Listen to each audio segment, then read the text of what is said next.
Today's lecture is about new product development, and we are going to learn a technique which is called as a conjoint analysis. This is a major part of your project, and conjoint analysis is basically used to understand what are the product characteristics that are important to consumers. Can you forecast the market shares for new products? What is the price that consumers are willing to pay? Can you segment your consumers on the basis of their preferences for certain characteristics of the product so that you're able to better identify their needs and design a new product? So it's a very powerful technique and for new product development. And this is exactly what you will be using in your project. So this is where your project gets started from. So think about an example, smartphones. So in the market, there are a lot of smartphones, iPhone, Samsung Galaxy, Google Pixel. If you were to go in the market and shop for a new phone, what are some of the characteristics that would be important to you? So camera, price, performance, these are called as attributes. So attributes are when we compare the phones, the smartphones, to be able to make a decision, we compare what is called as the attributes.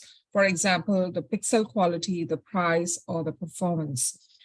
In the common layman terms, you would call these as characteristics, but in more marketing analytics terms, we call them as attributes. So that is the first most important, step that you need to understand. So we define the products by the attributes that they have. And when you take a look at, these product magazines, the reviews, you will notice that most of these products are compared based on different attributes. So for example, this is for Samsung Galaxy S21 and S20.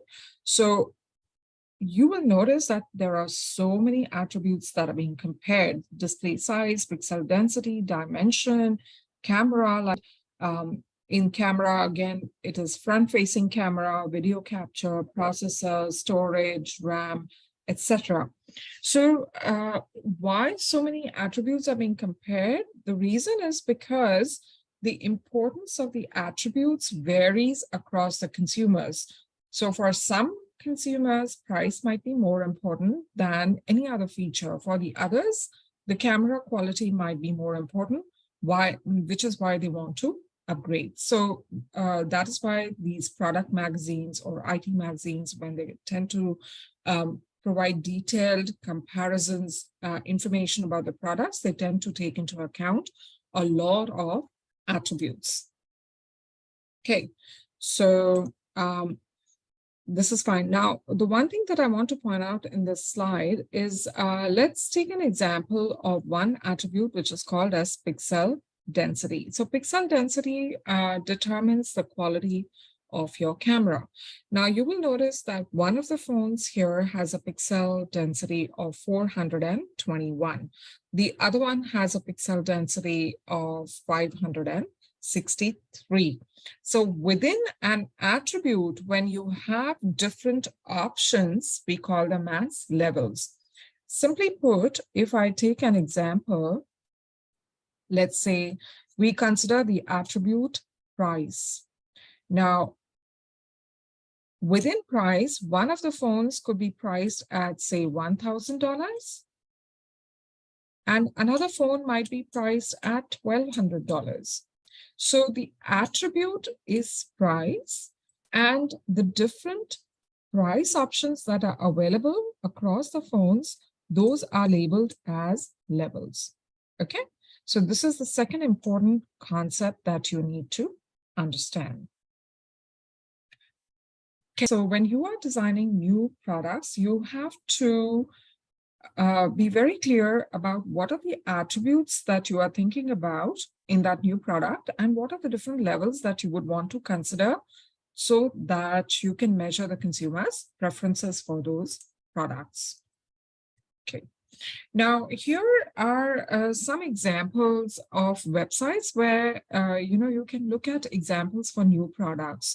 For example, Kickstarter. So a couple of years back, I'll tell you my own experience. I was just kind of browsing Kickstarter, and they had, at that point of time, this new project on 3D homes that started. And afterwards, I noticed that 3D homes came on this series called The Block. And that was very recent, about 1 year back. Block started including these 3D homes. But at the time when I looked up, it was actually that project on 3D homes in Australia was on a crowdfunding website. So these are pretty interesting ideas, and they're quite mind-blowing actually in many ways. So I'll show you one of the websites.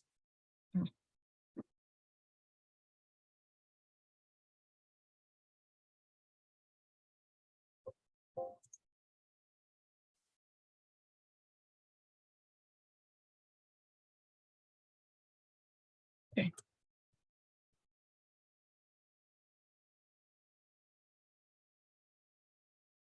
So here is Kickstarter. So you will notice the organization of the website is that they have these different categories: arts, comic, design and technology, film, so many different categories in which there are projects going on. And these number of projects are being funded, and these many are moving towards their creative work. But if you scroll down, the point of showing you this website is that you will see these projects which are live. So take a look at what they are trying to do.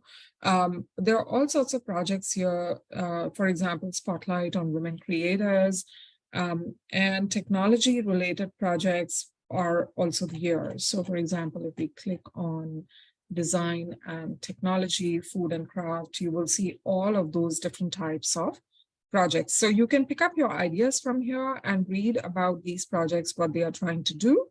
And then who knows, you might be able to come up with your own original idea as well.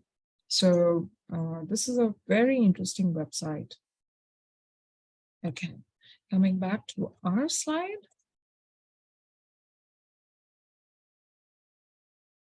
So take a look at these websites. Now, the whole idea of designing these new products is that, that you have learned in your basic principles of marketing class that a product has two functions. There is a core benefit that it provides, and then there are the augmented benefits that the product provides.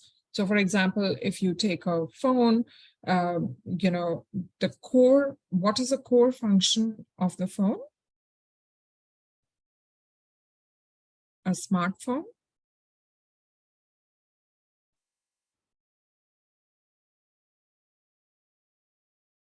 Communication. It helps you to talk, right? So that is the core function of a phone. But along with that, there are other add-ons like, styling, quality, brand name. So all of these become add-ons, and the final version that you get is the augmented product. So if you look at this picture here, you have the core product, which is the phone providing communication.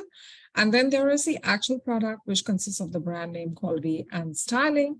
And when it finally goes into the market with all of its after-sales service, delivery, and credit, etc., it becomes what you call as augmented product. Now, each of these has their own advantages. And so when you're building a new product, you have to keep all of these features, product designs into mind. So what is your core product? What is your actual product supposed to be? And what does your augmented product look like? And here is an example of Mercedes car, which is again given in a similar fashion. So the crucial thing to notice here is, okay, the core is you want to drive around. It's a means of transport. Now, the actual product, how the company is designing this product, it's by lending it some prestige, by giving it some sophisticated styling so as to be able to distinguish this product from all the other competitors in the market. That is why the role of actual product is very important if you have to position your product. Now, afterwards, all of the other, stuff that you provide, the services that you provide with your actual product, that makes it an augmented product. So nowadays, because of the competition, the consumers are if they are in the market for luxury cars, they will assume that it is prestigious, it has the styling and all of the basic requirements. And they tend to compare among the luxury cars in that segment based on the augmented features that each of the luxury brands is providing. So because of the competition, it is not possible to ignore either of these features or designs. So which is why when you are designing new products, it's very important to take into account what are you after, what are your capabilities, and who are you wanting to target. So that is kind of a starting point before you start going and experimenting. Now, the companies pour millions and billions of dollars into research, and still the new products fail. Why? That's because most of us are, we get up in the last moment and give ourselves that, we get that adrenaline rush to finish our projects at the very last moment. And that happens not only to students, but sometimes even I do that, just get up at the last moment and do, because you're in a panic mode. But designing new products cannot be that way, or maybe you're not getting inspiration for new product ideas, life's too boring. So that's where your creativity comes into play. So to be able to design good products, you really have to be very creative. You have to understand the market, and you have to understand the consumer's preferences. What do they want?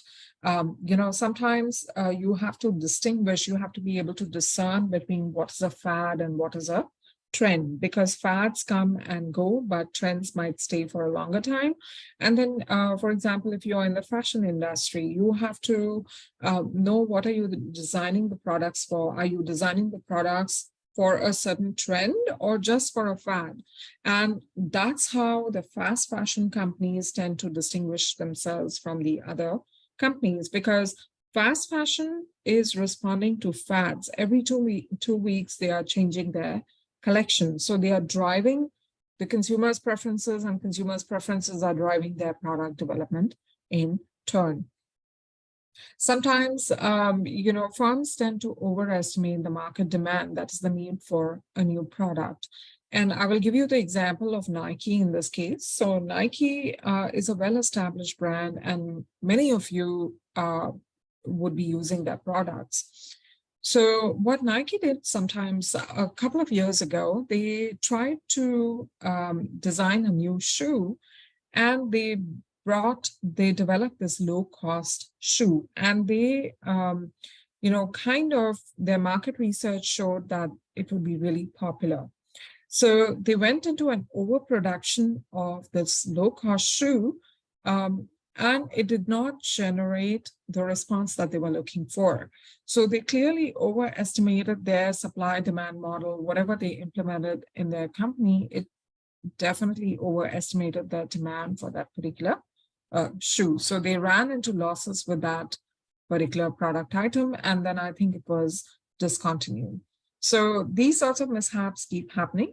When you position your products incorrectly in the minds of the consumers, then the consumers are confused. Should I buy this product or should I not buy? So positioning becomes sometimes, this is where most of the firms make a mistake. They do not position their products correctly. And an example of this is Apple. So when Apple launched its, product Apple Watch, initially when it was launched, it was a big failure because they could not position that product correctly. And about 20 years ago, when iPods came into the market, Apple iPods were an instant hit. Almost everybody was, going and buying those iPods. They became a very popular item.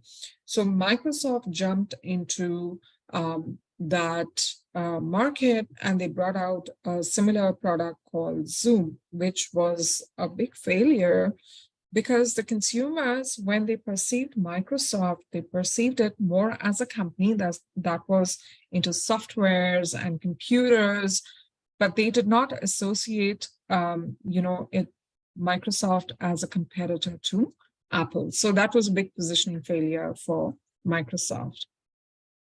So the firms have to keep in mind this, and also poor targeting. Sometimes you are not able to reach out to your consumers, or you're not able to break away from the brand clutter that exists. So these factors have to be kept in mind when you are considering why the new products might fail. Some other reasons are you may have overpriced your product. So this is, again, an example is Apple Watch, which was launched at $700, and people just did not see the utility of having to buy an additional watch when they already had the iPhone. And other reasons could be, distribution failure. You have a great product, but you don't have the distribution set up. And mostly startups tend to face this issue, about distribution failure. So they have to, that is why understanding your market, forming partnerships becomes very important. Underestimation of competitive reaction. So that, and of course, human errors have to be taken into account. So there are many reasons that are stated over here why products fail. This is an example. I will not spend too much time on this slide. It's the example of Newton. It's a very old device in the 1990s. So it's got this stylus kind of pen. And again, this device failed because it was supposed to be a handwritten device to take notes, but somehow this did not resonate with the consumers. So these are all examples of products that have failed, and they are from Apple company. So the company is known for its very innovative inventions, but at times they tend to take the wrong path towards positioning their products. So the value of good design. Now, it's very important to start with the right design because 80% of the costs are incurred during first 20%, of the design stage. And there is a very famous rule called the 80-20 rule, and it applies to a lot of aspects of our personal lives as well as professional lives. So you can see that over here. 80% of the costs are incurred in first 20% of the design stage. So, which is why conjoint analysis is a very powerful technique, which if used correctly, it is going to help you, ease out and design the right type of products for customers in your market. So it's a very systematic approach to match the product design with the needs and wants of the consumers. So you're taking a product, you're showing it to the consumers, you're asking them their preferences. Do you like this product or do you not like the product?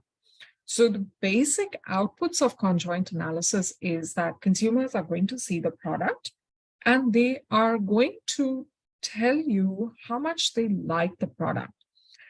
However, when you're doing this exercise, you're not showing them one product, you're showing them a couple of products. So when consumers see these different options, they are able to do a numerical assessment of the relative importance that they assign to the products, and within a product, what the relative importance that they assign to a particular attribute. So coming back to the smartphone example, if we are wanting to design a new smartphone, so we can show them different, we can give them different options. So here is Samsung smartphone priced at $1,000 with a pixel capacity of 440. Here is iPhone priced at $800 with a pixel capacity of 220. So this helps the consumers to, weigh the two options for each of the attributes and the different levels. So for example, if price to me is important, then I might be willing to trade off Samsung with iPhone. So the whole idea, so I'm going to use my pen. So the whole idea over here is to be able to identify, to figure out how they trade off, how consumers will trade off the different options to make a choice. And this trade-off is what is going to help you understand the importance that they assign to a particular attribute, importance they assign to a particular level, importance they assign to a particular brand, etc., etc. Okay, so we're going to see more of that down in the future slides. So the basic outputs of the conjoint will be this numerical assessment of the trade-off that the consumers make and the value or the utility that they attach to each of those offerings. So that is important. So this is important to the marketeers as, marketing analytics professionals. We want to know what is the overall utility. That means if you look at the benefits versus costs, which of them is providing the maximum benefits to the consumer? Which of these options is providing maximum benefit? Then you want to identify the product designs that maximize the market share. So this is very intuitive, because if you are able to identify the value, that is the utility that a product design provides, and if you see the product design which provides maximum utility, you will be able to identify the designs that will maximize your market share, provided you also, kind of take into account competition. So in that sense, conjoint analysis is a very, very useful technique, because it helps you to identify both sides, supply and demand, what your consumers think and what is, the market behavior or market dynamics. So conjoint analysis, like I mentioned, trade-off is very important when you are, going to the consumers and asking them. Trade-off is very important. So when you design the questions, you have to design them in such a way. So for example, if you, let's talk about Novotel. So Novotel is a hotel which has, which welcomes business travelers. They are a major segment for Novotel. Now, Novotel wants to redesign their hotel, the rooms in their hotel, and they are trying to determine, should we, increase the room size of the hotels, or should we provide additional features in the existing room? So these are very, rational questions which help the company to take a certain course of action so that they can save not only on the cost, but they can also provide the maximum benefits to their consumers. So you have the first task when you are designing new products is to frame the questions in such a way that it is, first you as a marketer know what you're doing, and then you can accordingly project it to the consumers. So if we look at Novotel's problem, so see how the question has been framed. Should we offer our business travelers more room space or a fax machine in their room? So this comes from marketing professionals, sales professionals who are trying to see what is the change that will work best to increase their market share, which will work best for the consumers to provide them maximum benefits. So these are some of the examples given over here. Given a target cost for product, should we enhance the product reliability or product performance? So think about if, in Australia right now, climate change is such an important issue, sustainability is such an important issue. So in the automobile markets, the government is trying to encourage people to buy electric vehicles. So EV market is going to boom in the next few years' time. So the companies that are trying to enter in this market, for them, that's an important question, given that we want to design an EV vehicle in this market for a given target cost for that product. What should we provide to them? Should we increase the reliability or should we increase the performance of the EV car? So You have to frame the questions in a way that you get the right answer. That is the main point here. All right, so when we have to determine, is conjoint the right method for the problem you have at hand? So in the last slide, we saw the problem framing. Now, to determine whether you have the right methodology, you have to be able to break down the product into discrete attributes. Discrete attributes mean there should be very clearly defined attributes. I'm going to revisit the smartphone example. So, for example, price is one attribute of smartphones. Brand is another attribute of the smartphones.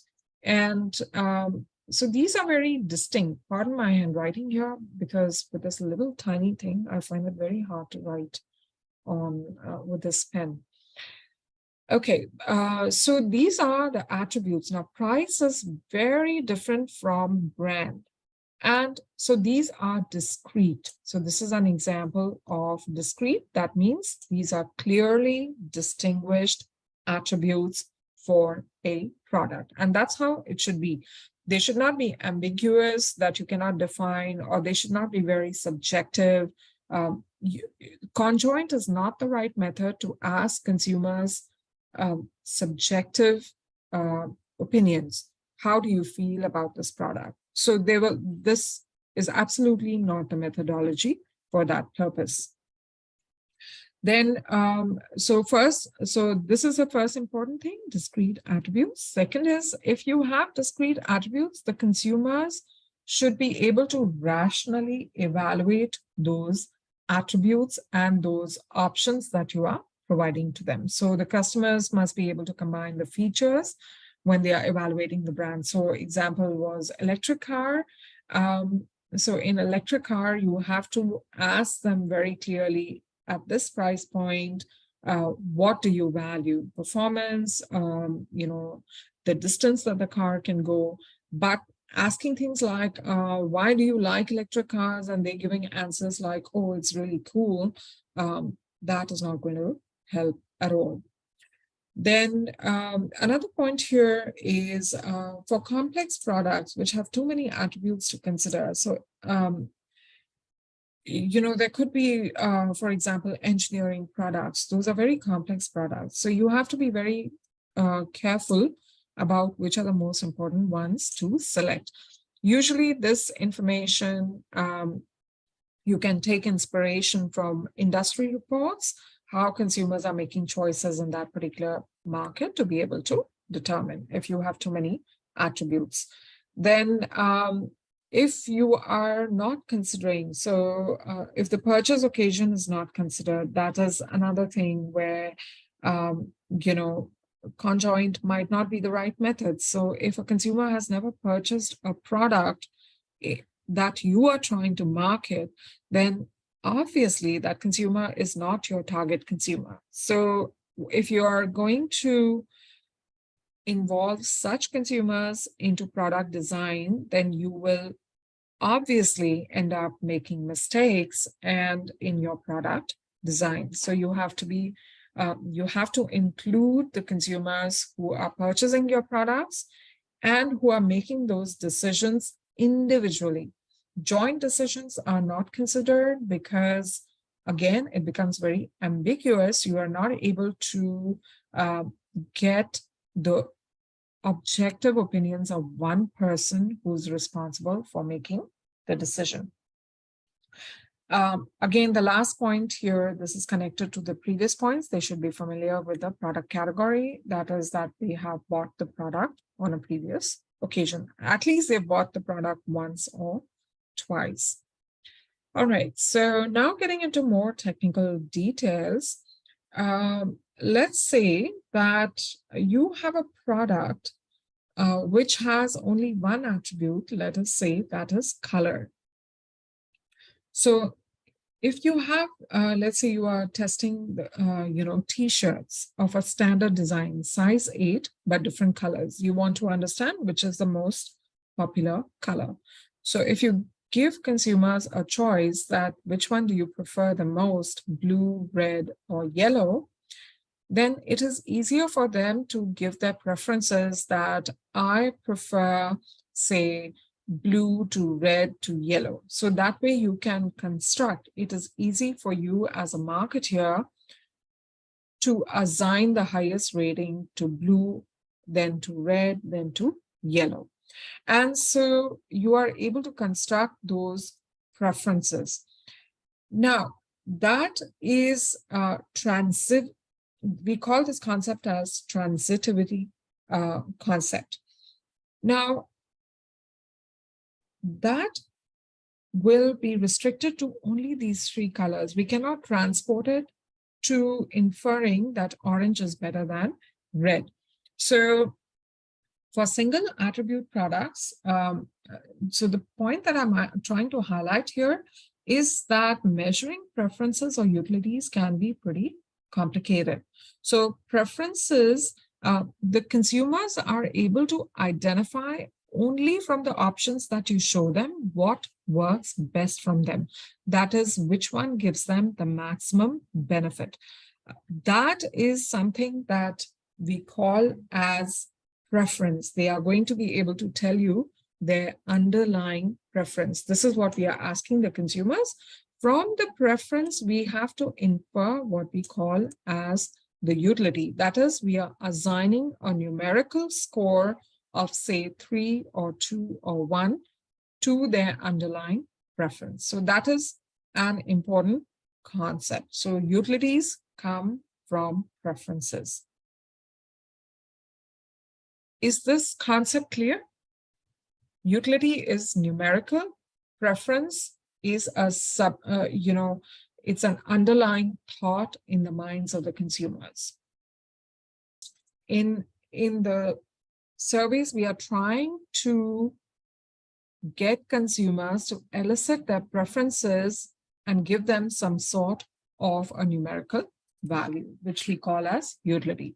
So how do we come up with an underlying scale to represent consumer preferences for products which have multiple attributes? So let's see that. Okay. So let's take an example of a restaurant, and let's say that the restaurant has multiple attributes: decor, location, quality of food, and price. And I'm going to, and think about, it could have 10 other options, 10 other attributes. And if I ask the consumers that on a scale of 1 to 9, tell us what you think about each of these attributes. And so I asked 100 consumers their preferences for 20 attributes of this restaurant. What do you think about this? Do you think there could be a problem if I'm asking them about so many attributes at a time? Relative, yes. So first of all, it is difficult to compare these, and also it is an overwhelming task. So if I give consumer a task to rate 20 attributes for a restaurant, it becomes very overwhelming. So after some time, they are going to lose their interest in the task. So that is one issue. The second issue is, let us say I was able to obtain these ratings for decor, for location, quality of food, and price. I was able to obtain these ratings across, say, 100 consumers, and I averaged their ratings for each of these items, and those are displayed here. Any other issues that you observe? Any other issues in your mind that you think might be potential limitations here when we look at the individual attribute ratings?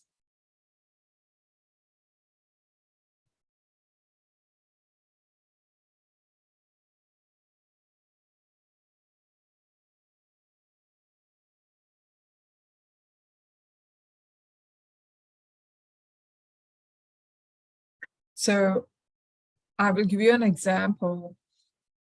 If you ask a consumer who has been using your restaurant to rate it on, to assign some ratings to decor, location, quality of food, and price. So notice the order in which these options have been given. So first is decor, second is location, third is quality and price. So it's kind of signaling to the consumer that probably the restaurant is more interested in understanding how I think about their decor or location. And so they will give more importance to evaluating the first two attributes as compared to the last two attributes. So there are a lot of biases that can arise in the consumer's minds when I'm asking them to give importance to each and every, to give their preference rating for each and every attribute related to our restaurant. So that is one of the major limitations that we come across in product designs if we are serving the consumers and asking them about each and every attribute for a product. So how to overcome this limitation? To overcome this limitation, we simply give consumers a number of alternatives in the market, okay? And we ask them that we try to elicit from them how much do they value each of the products. So for example, I can show a Samsung phone, I can show an iPhone, and I can show another, let's say, Sony phone. And then I can ask them to tell me what is the overall preference for a Samsung, what is an overall preference for iPhone, what is an overall preference for Sony that each consumer has. This is an easier task rather than them telling you what is their preference for price, camera, for each of those phones. So that becomes, so the point here I'm trying for you to understand is visualize how you can make the task easier for consumers. So what we do is we just simply ask them to evaluate the alternatives, iPhone versus Samsung versus Sony. We elicit from them their preference rating for each of the phones. That is, we ask them to tell us the total on a scale of 1 to 9, tell us how much you prefer Samsung, tell us how much you prefer iPhone, tell us how much you prefer Sony. So in other words, we are eliciting from them the total value of the product. This is important. Once we have obtained the total value of the products, we use the conjoint technique to calculate the importance that they have assigned to each individual attribute. And this is where conjoint is a very powerful technique. So I'm making the task easier for consumers, the rating task easier for consumers. I'm only obtaining the total value.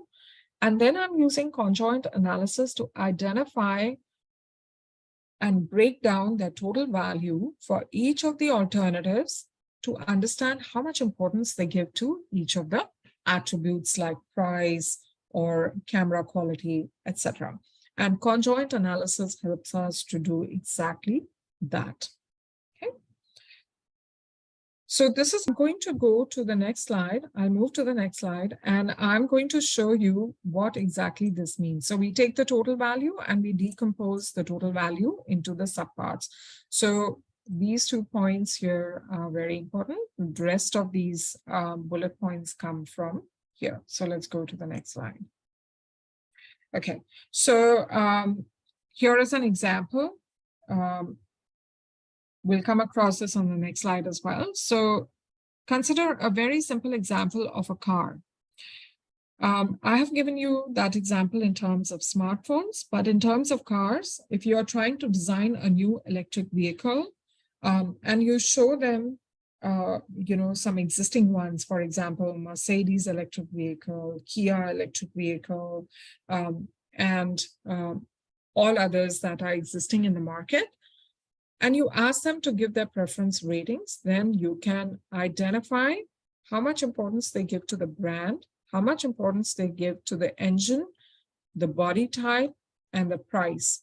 Now, keep this example in mind because we are going to discuss in terms of the car example and break down the total value into the subparts. This exercise is important for firms in the electric vehicle market because a lot of new firms that are going to design new electric vehicles want to understand which segment should we enter. Should we enter the luxury segment or should we enter the mass markets? How do we price our electric car? How should we position our brand? So that's the whole idea to design the value system for a car. So we want to understand what is the consumer's preference for the cars. For the existing cars, we can use those preferences and then design our products. Okay, so continuing with the same example, please do not worry about these equations and don't let them intimidate you. That is not important. Understanding the idea is important. So when you give a survey to the consumers and you ask them to rank a number of electric vehicles in the market or tell your preferences, tell you their preferences, this is what they will provide. Okay. And from that, you are going to use conjoint analysis, which is a statistical analysis, to understand the utilities that they assign to each of the attributes. So on the previous slide, I had shown you this particular example. So the preference is the total value that they have given for the car. It is a number like this car is ranked 1 in my preference, it's ranked last in my preference. Now, for brand, so we are trying to use conjoint analysis to understand how much is the value or the relative importance that they assign to the brand. We call that as part worth. So this small v, so the capital V, that is the total value, is broken down into sub values, which we call as part worth. So this is the next important concept that you have to remember. So conjoint analysis helps you to uncover those part words or that sub value that consumers are assigning to an attribute. So this is like a regression model, and we code these attributes in terms of zeros and ones. You will, you will see that along down the line in the future lectures when we do that. So at this moment, you just need to remember that once we have gotten the overall value for a car from the consumer, we are going to use Conjoint to run regressions and uncover this sub value, that is the importance that they are assigning to each attribute.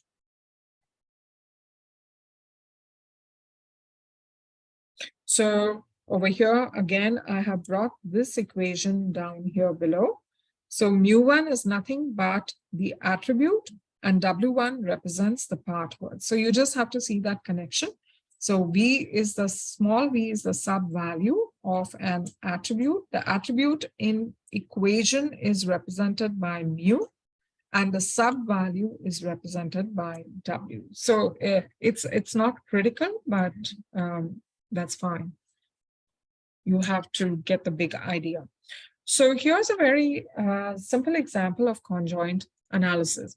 Now, for considering the same scenario of a car, so if the firm is trying to understand, will the consumer prefer a 210 horsepower, 17 miles per gallon car over 140 horsepower or 28 miles per gallon car?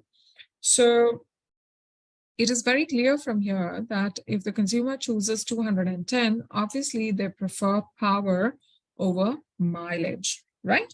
So so for these kind of consumers, you can design sports cars. For the other type of consumers, you can design cars that are more on the fuel economy. So whenever you're designing surveys which are going to elicit consumers' total value that they assign to the cars, you have to give them an opportunity to trade off. So here in this option, you are showing one car which has a higher horsepower, lower mileage. Another one has lower horsepower and higher mileage.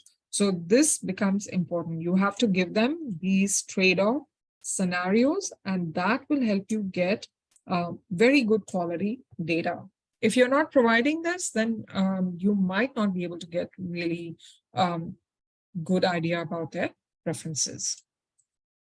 Okay, so here's an example of a very simple choice-based conjoint. So when we are talking about conjoint analysis, I know that there's a lot of information that you've already absorbed. So think about conjoint analysis in two steps. In the first step, we are doing a survey, and this is crucial for your projects as well. In the survey, we are designing options that we are giving to the consumers so that they can make the trade-offs and tell you which car they prefer. In the next step, we are doing regression analysis from the data that we have obtained from the survey study. And in that regression analysis, we are trying to figure out the small v, or the part worth. And from the survey, we obtained the total value that they assign to a particular car. This is important. So can you please put in the chat? So instead of just giving them 3 brands like Compaq, IBM, and Dell, I have given them 3 brands, but I've also listed down their, attributes. I'm not asking them to rate the attributes. I'm just listing those attributes over here. So when I ask the consumer, which PC are you going to purchase, they're going to tell me whether they buy Compaq, IBM, or Dell, but they are going to subconsciously make that trade-off. Do I go for 500 megahertz or 800 or 1? Do I go for 64, as a memory size, or 128 as a memory size? And we also give them an option of no, I will not purchase. So does this answer your question? Okay. For cars, we'll come again to another example down in the slide. So this is an example of choice-based conjoint where you give consumers several options and you list down the information about the attributes and ask them to make a choice of one of the product types. You do not ask them to, give rating to any of these attributes. You just ask them to give a rating to either the PC or tell us whether they're going to buy, which PC are they going to buy. Here's another example of credit cards. So different credit cards have been designed over here. You are asking the consumers, which one are you going to take? Will you opt for the Visa or the American Express? And there are different types of American Express cards, as you can see, different types of Visa. They are different because their attributes are different. So you are just asking them to rank which of these is most attractive credit cards for you. Now, when the consumers are ranking, they are using this information on attributes to make trade-offs. Should I go for $5,000 credit card with 25% APR, or should I go for $15,000 credit card with 20% APR? So all this information that you're providing, they are using this information to make a trade-off and give a ranking. And then I will say that, okay, I like this one. I rank this as 1. This is 2. This is 3. This is 4. This card is ranked 6, 7, 8, and 9. So they are telling you these numbers are equal to V, that is ranking. But what are they doing subconsciously? They are comparing all of these different options based on the information or about the attributes that you have provided. Okay, so Australia is big on the wine region, wine production. So there are a lot of studies in Australia that go on for conjoint studies related to wine choices. And this is an example of a very complicated study of conjoint, which is called as the discrete choice experiment. So let's not go beyond that over here. Now let's come to a very simple example of a conjoint analysis. where you ask the consumers to rate the options for a restaurant based on different characteristics.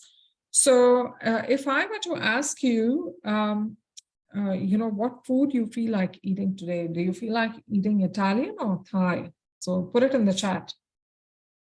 To give you, okay, so one Italian option, but majority Thai. Now let me give you the question like this. If you have a choice of eating Italian food, which is just 1 kilometer away, versus Thai food, which is 11 kilometers away, which one would you go for? This is a question for all of you. Italian 1 kilometer away, Thai 11 kilometers away. Yeah, so now see how your preferences have changed. Suddenly, originally you felt like eating Thai food. Now suddenly your preferences have shifted and you've all gone for Italian food because you have made a trade-off, and that trade-off has been distance. So that is how, in reality, when you do these surveys, consumers make trade-offs.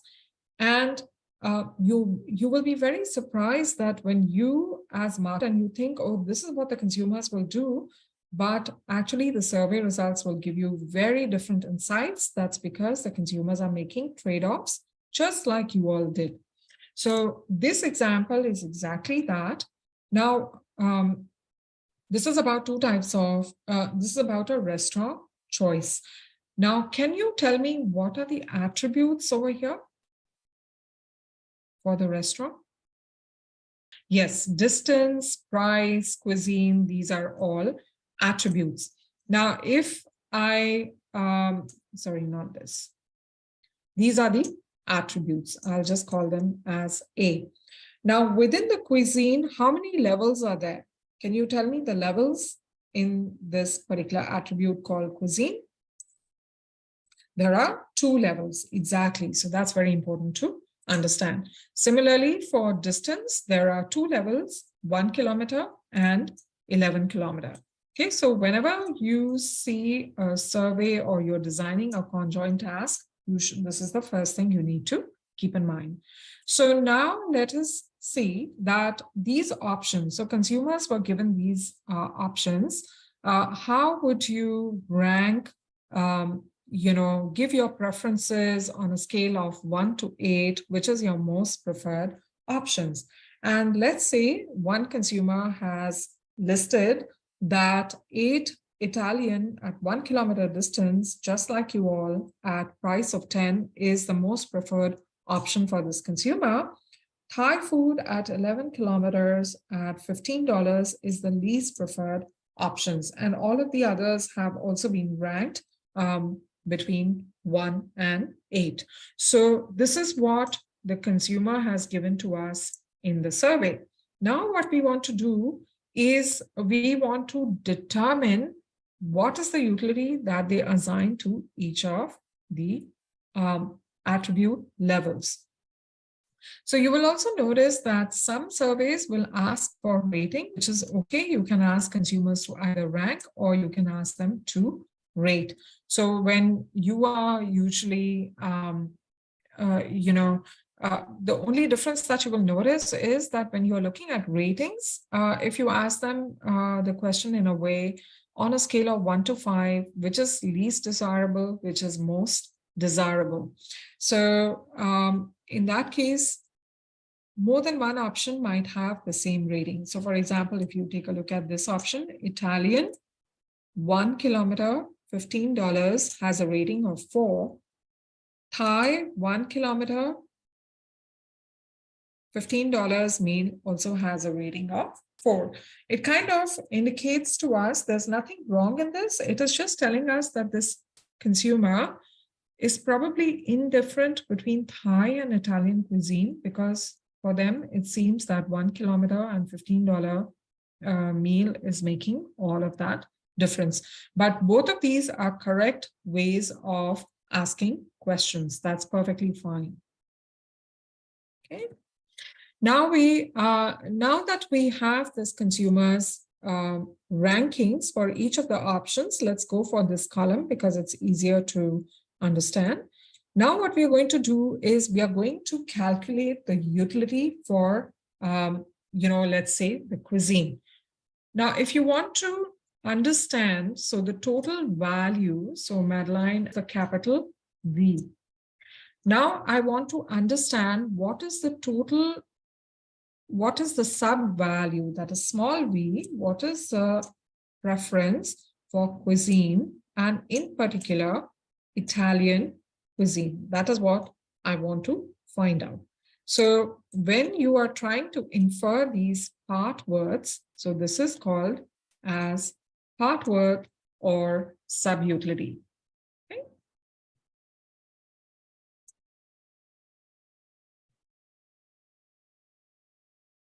Possibly the worst handwriting. My apologies for that. So how do we infer the part word? Now, to infer the part word for Italian cuisine in particular, take all of the rankings for the options where Italian has been given to the consumer and add them up. So 8 plus 6 plus 4 plus 2 will give you a rank, will give you a score of 20. So this is the utility for Italian cuisine. Now, here's my question for you. What is the utility to this consumer for a $10 meal? So I want you to calculate that for me and tell me. It is 8 plus 4 plus 7 plus 3, right? So that comes out to be 22. And same way, I can ask you to tell me the part word or the sub-utility for 11-kilometer option. Do that for me and give me the answer.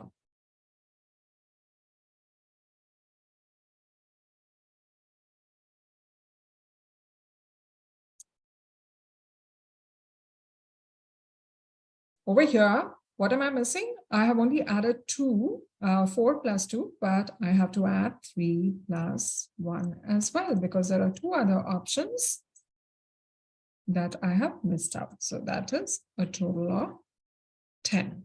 Okay. So this is how you calculate the part words or the sub-utilities. And I hope now that this point of capital V and small v, that is the numerical numbers that are assigned to consumers' preferences, that should be very clear to you. Now, how can we take advantage of these utilities to understand the consumers' trade-off evaluation or their willingness to pay? So that is the next most important concept. Can I use consumers' preferences for these attributes to determine how much they would be willing to pay? So for example, the total part worth for Italian cuisine is, say, 20, and that for Thai cuisine is 16. These were the part words that we got. So if the difference, you have to look at the difference between the part words. Okay, so the difference is 4 utility units, in the sense that if all of the other factors were removed, there was a higher preference for Italian cuisine compared to Thai cuisine, and that difference was by a factor of 4 utility units. We also call these as utils. Okay. Now, again, if you look at the difference between $10 versus $15, so the utility for, that is the part worth for $10 meal was 22. The part worth for $15 meal was 14. So if we look at the difference, it is 8 utility difference. So now here is the important thing that you need to concentrate on. It is very important to have price as one of the attributes in your survey because it helps you assign a monetary value to the non-price attributes that you have. So the difference between, so when consumer shifts from a $15 meal to a $10 meal, they are saving themselves $5, right? We know that in monetary terms. And that $5 is equal to $8 in utility terms, right? So the $5 switching is equal to $8 in utility terms. So if we want to know if they are shifting from Italian to Thai and gaining 4 utilities, how much does that equate in terms of dollars? So to be able to calculate that, then it becomes very simple. So if we have, so we now know that $5 is equal to $8 in terms of utility. So $4 will be exactly, 4 utilities will be exactly half. How? 4 into 5 divided by 8. So which works out to be 2.50.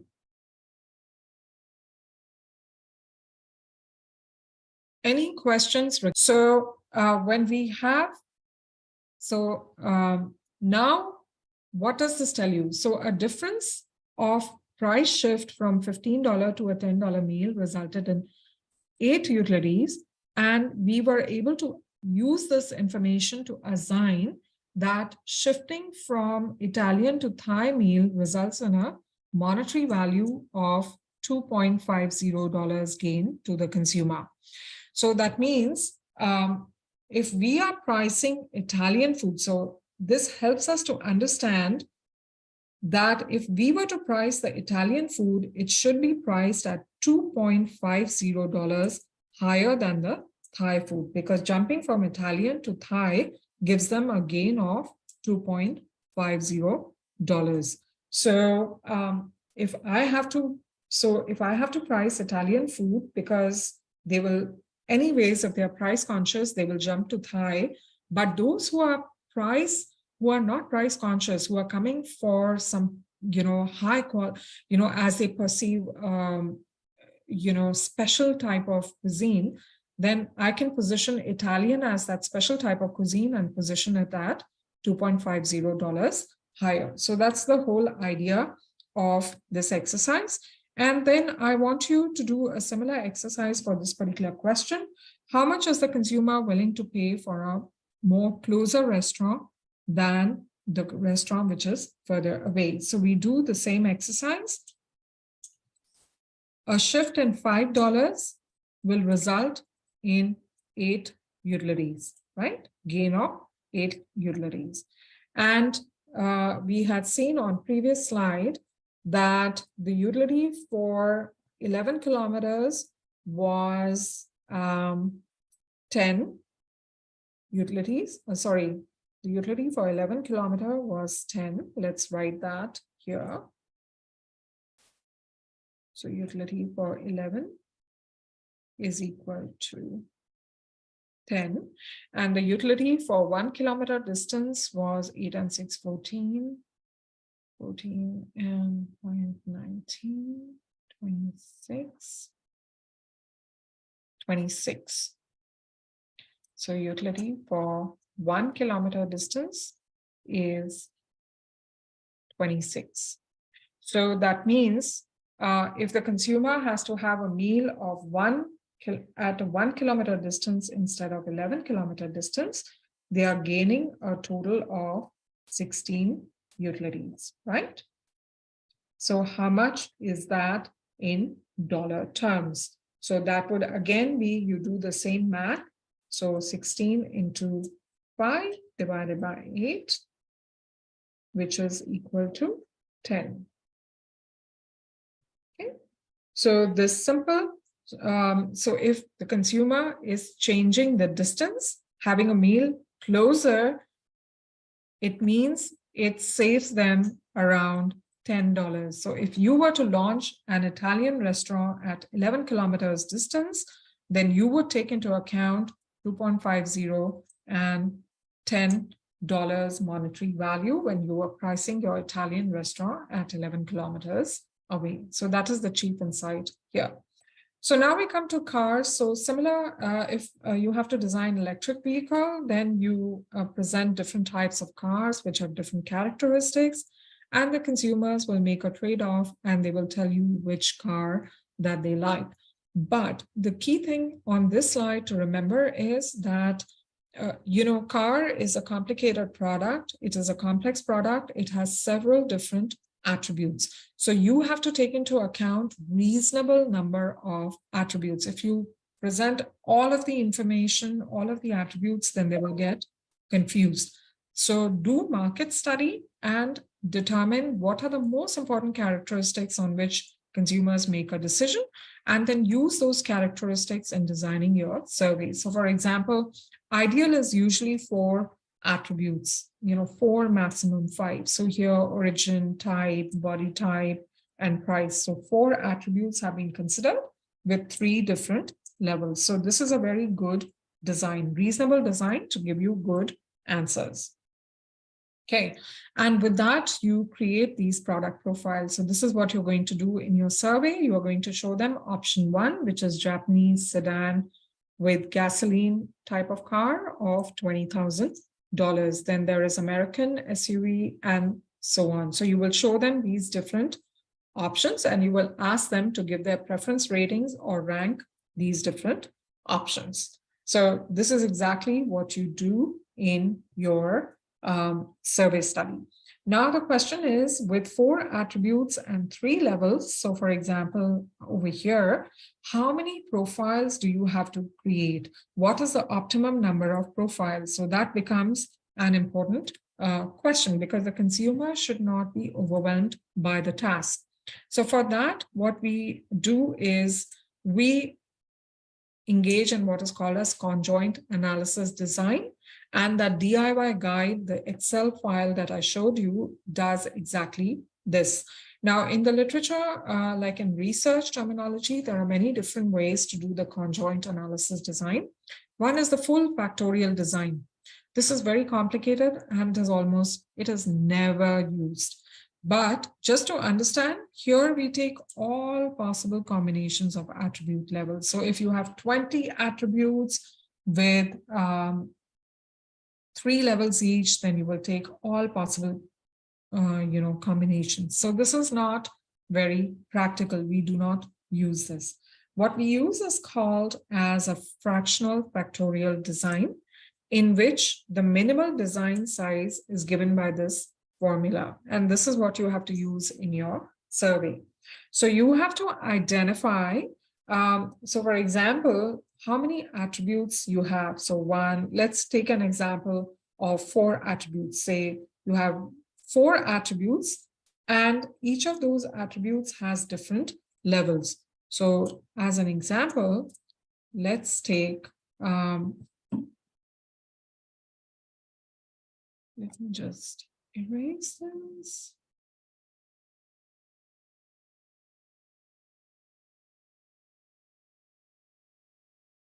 Okay, so let's take a simple example of 3 attributes.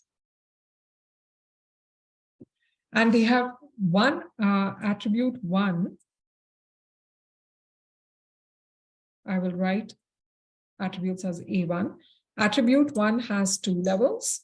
Let's say it is price. It has 2 types of prices.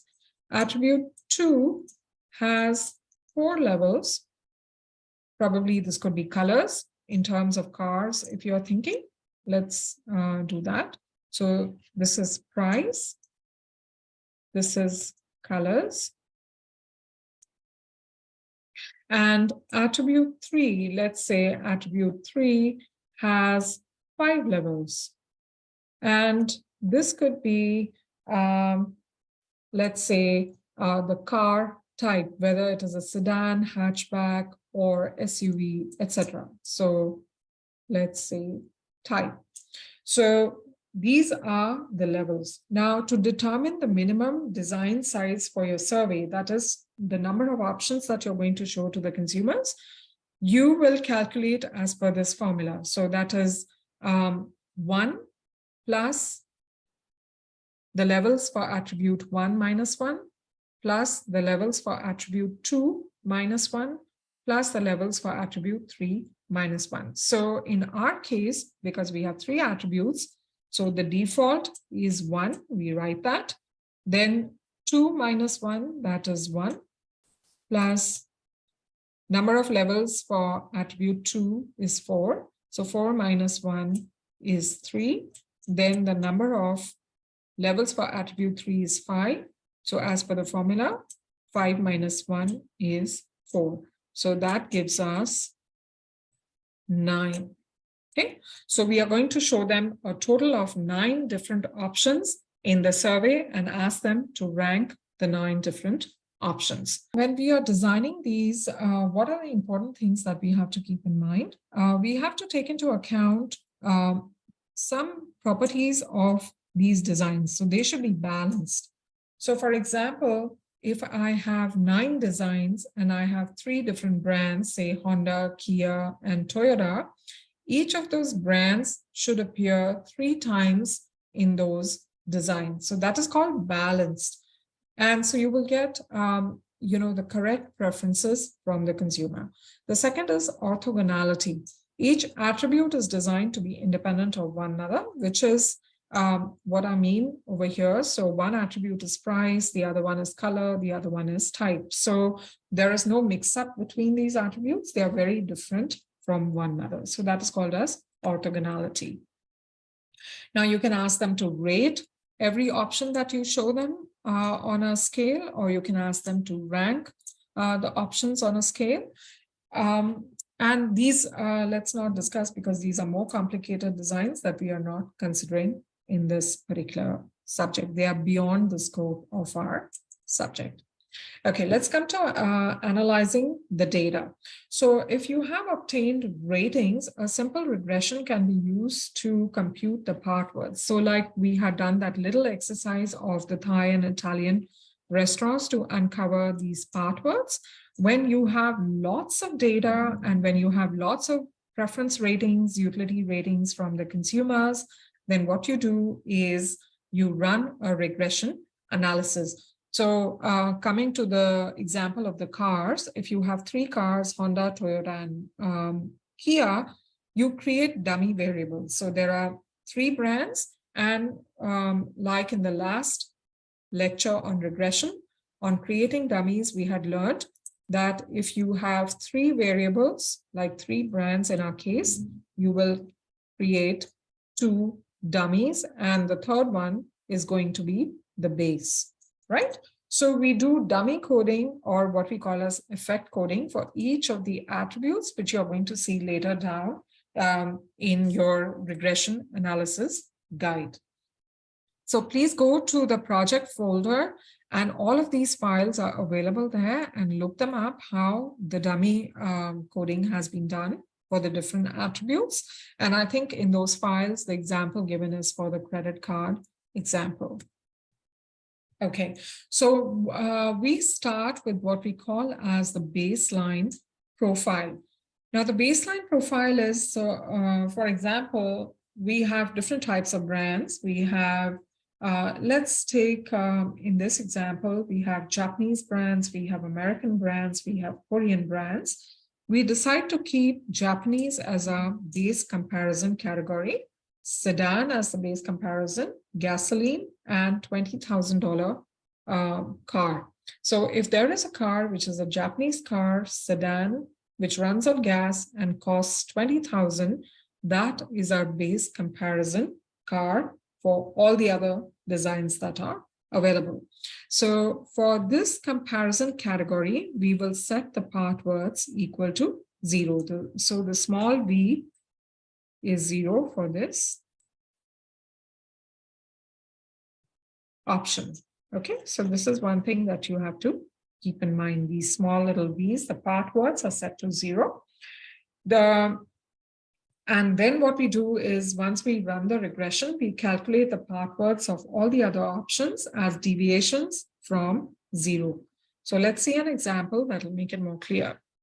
So let's say we got the ratings from the consumers, capital V. We coded the different attributes, and we ran a regression and we uncovered the part worths. So on the next slide here, these coefficients represent the part worths. So think of these are part worths that we have uncovered in the regression analysis exercise. So intercept, this number 4.20, intercept captures the utility, total utility of the base brand. This is the utility that consumers get. This is the part worth for an American brand. It's 0.33 for European. It is negative 0.84. So positive means higher, negative means lower. So this indicates that consumers derive a higher utility from an American car as compared to a European car. Similarly, consumers derive a higher utility from an SUV as compared to a sports car.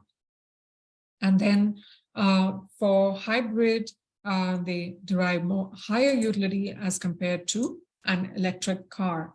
And similarly for price. So if the price is 30,000, the utility is negative 0.58, but it decreases further as the price increases to 40,000. So this is a crucial thing when you run the regression on the data that you get from the survey. The regression coefficients represent the part worths. And the intercept is the total value of the baseline option. So that means your base comparison category, the total utility, that is capital V, is equal to 4.2 for your baseline comparison category. And coming back to that same slide, these small utilities, we had set them to 0. Okay, so these are the two crucial things to remember. What does this number represent? And what are the sub part words for the baseline category? Once you have this in mind, then it becomes easier to do the comparison. So now these are the part worth plots. That is on the previous slide, Japanese part worth is equal to 0, American is 0.33, European is negative 0.84. So that has been plotted over here. If we plot the part worths for each of the attributes, then it'll give you a picture of the preferences of the consumers. Now we are plotting them because visual representation is always better than looking at numbers for your managers or for making decisions. So from this, we can clearly see that American is preferred, SUV style is preferred, consumers prefer hybrid, and cost of 20,000 is definitely most preferred. So if you were to pick up a random consumer from the sample in your market, they would probably prefer a car that was an American SUV hybrid with $20,000 costs. This is what the part words are telling you. Now, how important is each attribute? So we know that we asked the consumers to rate some options. We did regressions and we got the part words for each of the attributes. Now it becomes crucial to determine what is the importance given to each attribute.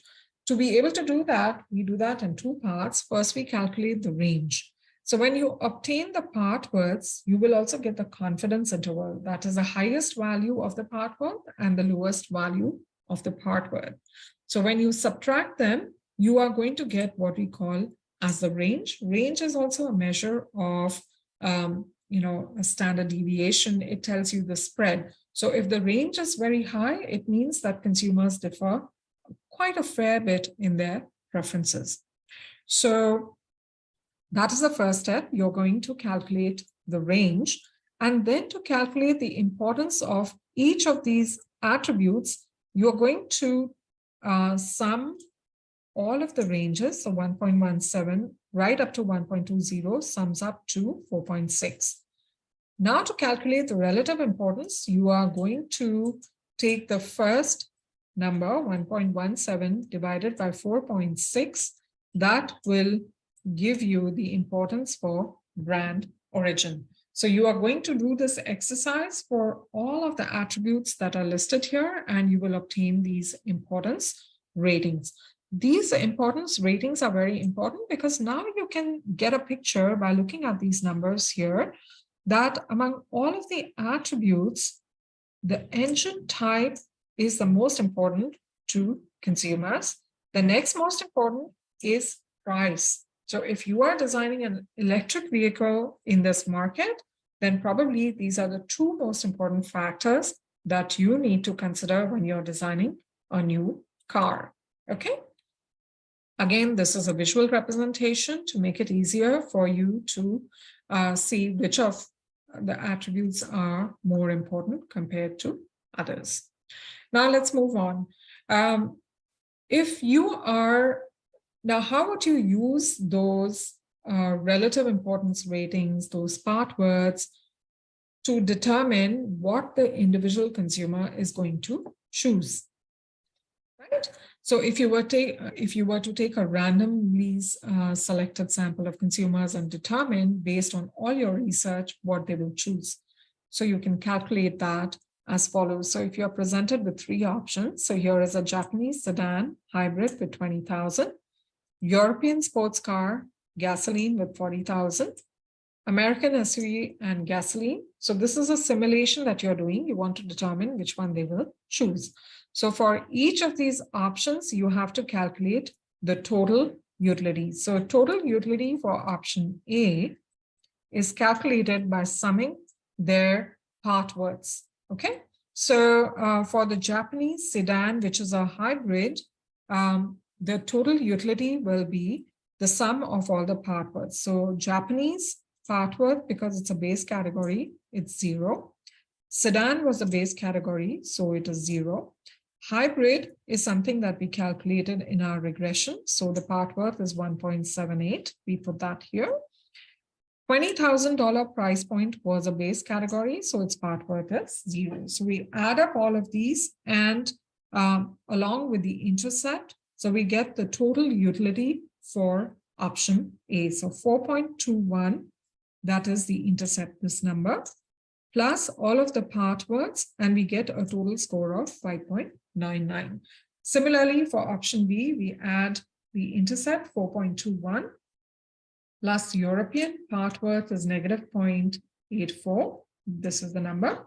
So we pick up all these numbers from this coefficients table here and we plug them in. So you will get the utilities of these three options. So the first one is 5.99, the second one is 2.07, and the third one is 4.92. So that tells me that the overall utility for option A, it is the highest. So most likely this consumer is going to choose this. This is the second most preferred option, and this is the third most preferred option for this consumer.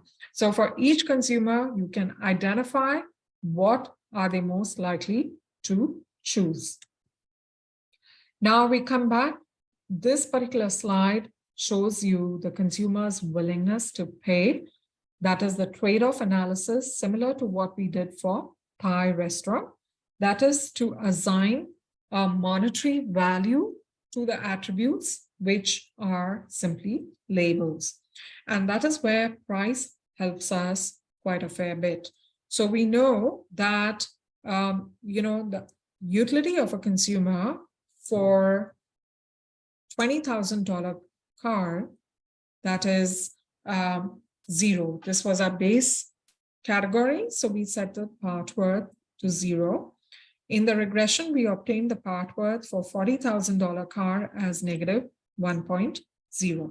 So that means when the consumer switches from a $40,000 to a $20,000 car, there is a gain of 1.20 utilities and a gain of $20,000. So in other words, 1.20 utilities is equal to a gain of $20,000.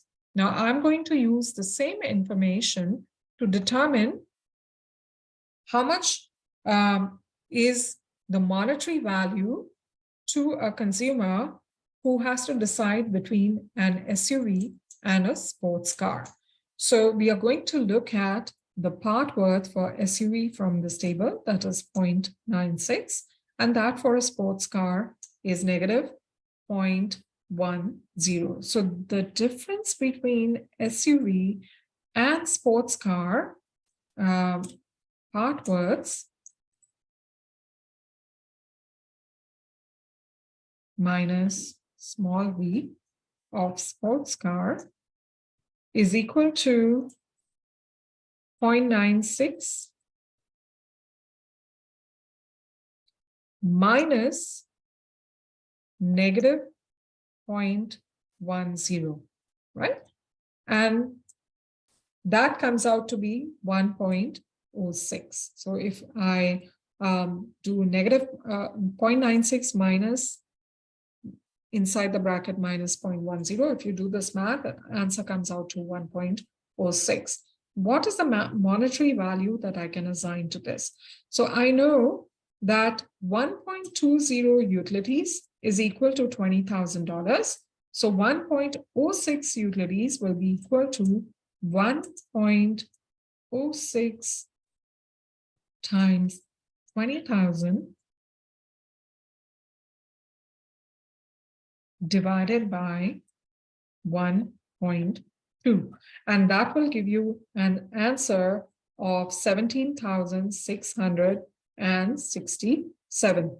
So that, what is this telling you? This is telling you that a SUV has higher value than sports car. By how much is it higher? It is higher by almost $17,000. So if you were to price an SUV compared to a sports car, you should price it at least $17,000 higher. Okay.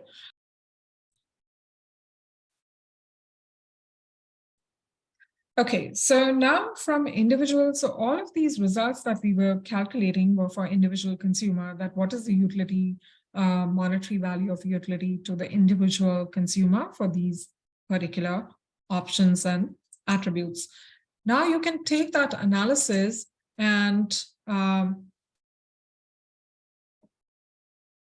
okay, so now from individual to market analysis, what firms do is they take the individual preferences of the consumers and they are able to, if you take the relative importance of each of the attributes for each customer, for say 1,000 customers in your data, and you average them across the customers, then you can build what we call as the average importance rating given to each attribute across all of the customers in a target segment. So it is nothing but scaling up from an individual level to a market level. Now, often more insightful it is to plot those, part words, or to plot the relative importance ratings that you have calculated on the previous slides for the different attributes. And that helps you to understand and identify if there are any differences in the preferences. So for example, on this particular chart, there are some consumers who have a high preference for body type. There are others who have a very high preference for price. That means they are more price sensitive consumers. So the consumers on this end are more price sensitive. The consumers on this end are less price sensitive, but they are more kind of sensitive to the body types. So this graphing the part words or graphing the relative importance ratings helps you to identify the different segments that exist in your market, and then helps you to choose which of the segments would be more attractive for you to go and target that particular segment. So we can calculate the market shares as well. So if you have these three options, Japanese sedan, hybrid at a certain price, European car at a certain price, American car at a certain price, how would you calculate the market share for these different options? For that, what you have to do is, again, you scale up from individual consumer to the entire survey data sample that you have collected. So what are you going to do? You're going to calculate for every individual consumer the utility for each of these options, right? You are going to identify for every consumer which is the most preferred option. And then you are going to sum all the individuals who like Japanese cars, who like European cars or American cars, or you're going to sum look at all the individuals who have the most preferred option as A, who have the most preferred option as B, and who have the most preferred option as C. And when you add that, it is going to give you an idea of the market share. So for example, this pie chart shows that option A is the most preferred option for the consumers that were surveyed in this particular sample.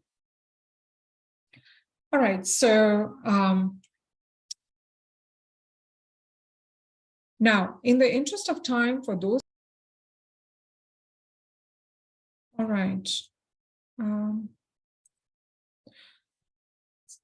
Okay, so finally, all these conjoint analysis are used to create these decision support systems. And what you see on the front end that the managers use is these kind of decision support systems, which they are used to help them make decisions. So for example, this is an example of an airlines. Now, how do airlines do their pricing? It's very dynamic pricing, right?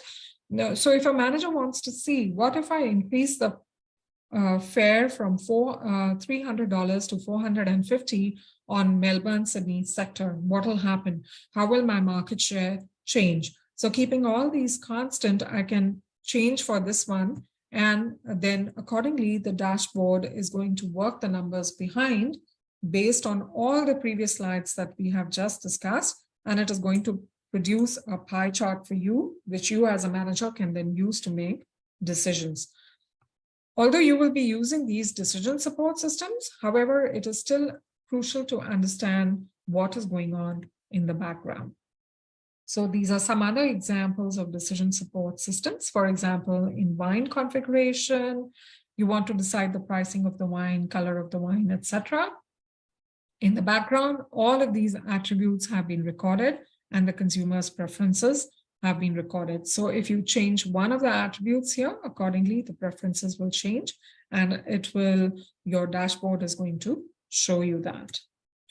All right, so now we come to the last bits. What are the uses of conjoint studies? So as you all know, we have discussed a lot about the product in terms of its attributes and in terms of its levels. So conjoint is ideal for product development based on products which have attributes which the consumers can logically and rationally identify and evaluate. Once you obtain those ratings from the consumers, you calculate the relative importance or the individual part words. You can plot them to identify the different segments which are present in the market. If you scale the individual results to the results across the entire sample by identifying their most preferred options, you are able to do what is called as market share calculations or market share forecast.